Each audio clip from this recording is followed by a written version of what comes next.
people around you to help you out, because sometimes we don't know that. We do it all the time.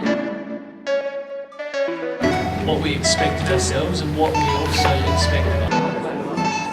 That's just really goals oriented, and you just know what it is that you want to do, and so you've just got your head.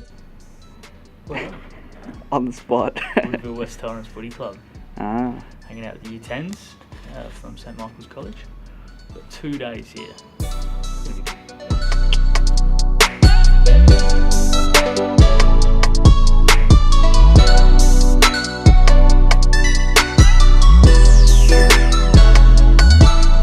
We don't just want to highlight them and bring your attention to them. We want to give you some tools and some ways to sort of get through these, to work through it. We all know that saying, learn from your mistakes. You'll know that saying. But I actually think we can learn from other people's mistakes as well. And so there's parts that are wrong and I'm just going to be open and vulnerable, and I encourage you to learn from my mistakes. You don't technically have to go through the same things, but you can learn from some of these things. Go, if I was there, I would have done it differently, and you're there, and you could do it differently. Sometimes we don't know that we're stressed until we've already been stressed for a really long time. Your study, we kind of want to go a little bit deeper in this session and kind of look a little bit internally. How do you feel about yourself in this world that we live in, which is just obsessed with image? We don't have to spend too much time on social to be bombarded with lots of different images. We don't spend too much time watching Netflix or movies or anywhere on the internet to know that there's a particular type of image which people love to portray. And what's interesting about this topic is once upon a time, body image, this whole conversation around image kind of obsession or image struggle was really focused at and spoken to the girls, and that was really as far as it went. What's really interesting in our culture over the years is that more and more this is becoming a topic for the lads, and then the guys are thinking about, are struggling with at different levels. And so what it all came to for me was acceptance, and trying to figure out who was going to accept me just for how I was, not based on how I look or how cool people think I am or any of that sort of stuff. And as we've been kind of going through what does culture say? What does the world we live in say about image and acceptance and those sorts of things? To what we want to suggest to you guys. We talk about you're more than your image, but for us this comes from this belief that Hannah and I have. Maybe some of you have this similar belief, where we actually believe that there is a God.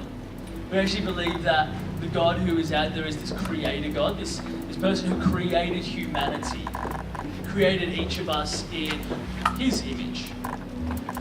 And so when we start to think about that, we go, that sort of means that for me at my very core, and for you at your very core, that you are unique.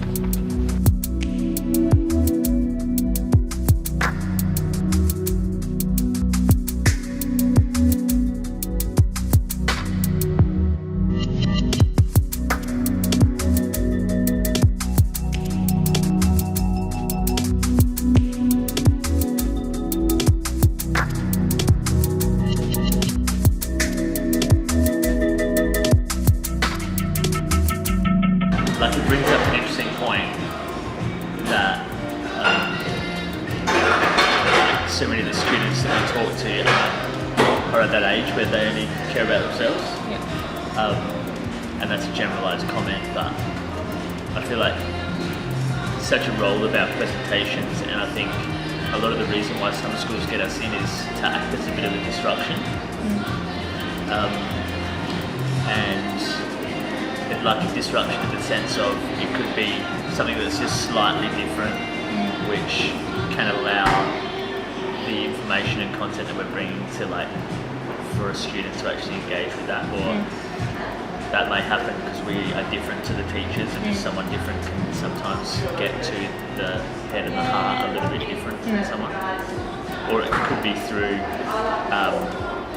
like a disruption could be one of the stories that we share, or a video or an interactive activity like I almost see that as partially like a part of the point of what we do is to be thinking through like how can we disrupt their normal experience, their everyday life to a point that this new life-giving information can actually bring them life rather than just being, no, I'm not going to listen to you, I'm not going to listen to that, I'm not ready for this.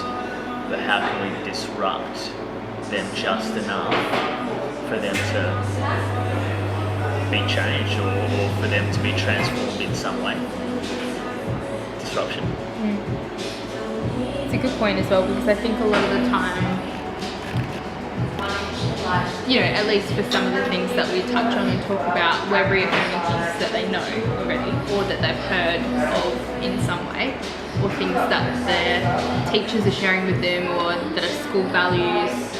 You know, we're not completely reinventing the wheel, but it's coming from people who are hopefully engaging and hopefully able to connect in a different way to a teacher. And I feel like today that there were some moments with a few of the kids. I know that I always find when we get to split the guys and girls, to have that time, just me chatting with the girls, always feels impacting. And you know, they don't necessarily come back and chat with me afterwards, but they're all locked in, they're all super engaged when we run through that activity.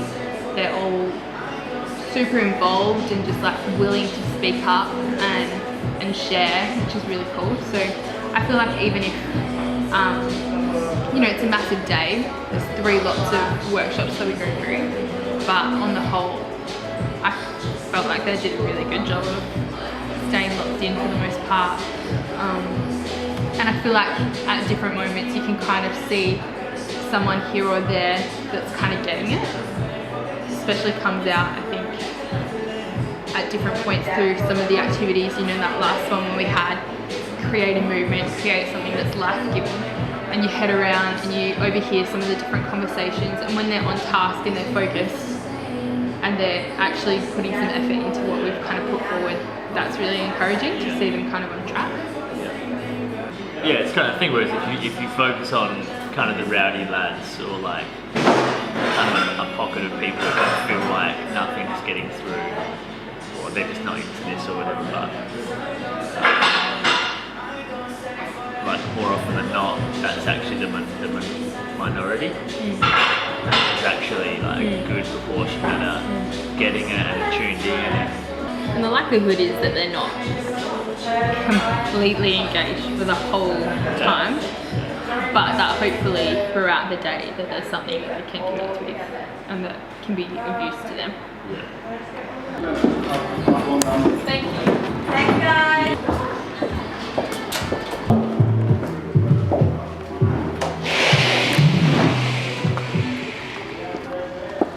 See you later, legends. Your life matters.